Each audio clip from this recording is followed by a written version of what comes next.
Fam, let's do this. Let's figure out what is a drop 2 voicing. All right, got to establish a couple things first before we can answer this.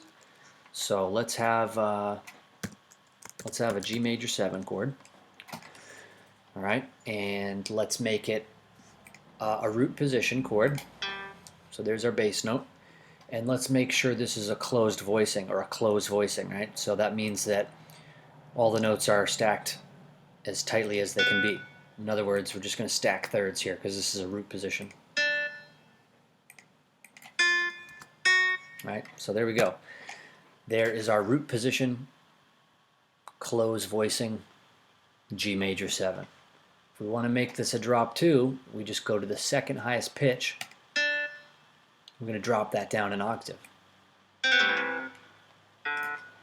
There we go. Done.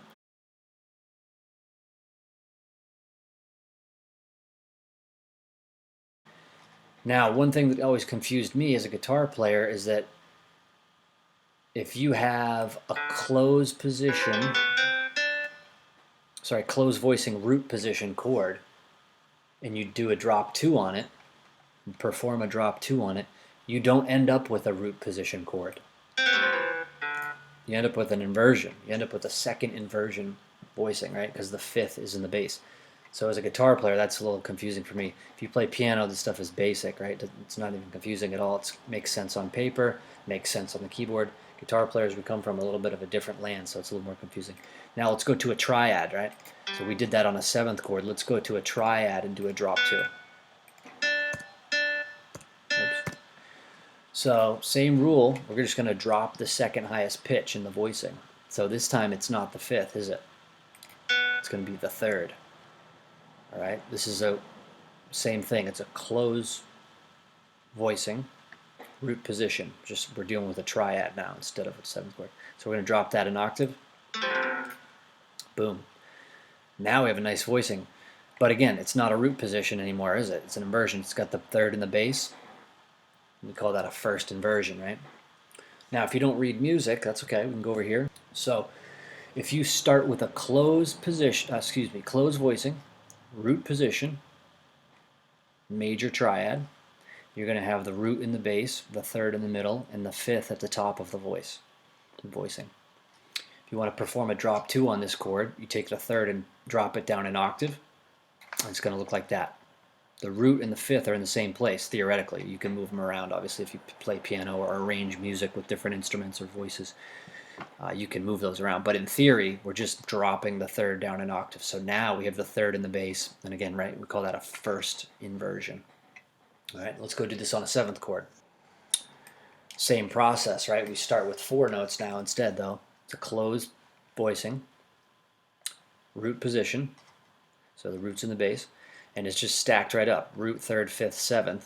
And we're going to drop the second highest pitch down an octave. So the underlying structure from before is still there. It's just missing the 5th, right? Because we put it down an octave. So in theory, it's the same as before. It's just the 5th is down an octave. So now we have a different bass note. So we call that second inversion, right? When the 5th is in the bass. So that's what's up.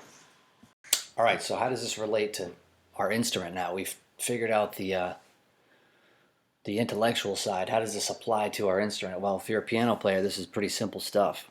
It's another tool in your bag.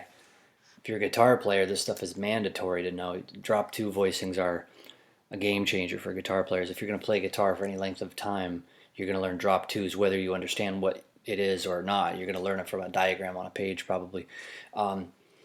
So let's take a look at why drop 2s are so important for us as guitar players. Let's look at this closed voicing here. This is a root position G major 7 closed voicing. And we can actually play that on the guitar pretty easily, right? Bottom 4 strings looks like that. If we go to the middle 4 strings, it's going to look like this. Be 10, 9, 7, 7. Those are both doable. Those are pretty accessible chords for us. Now, this is where it gets a little goofy.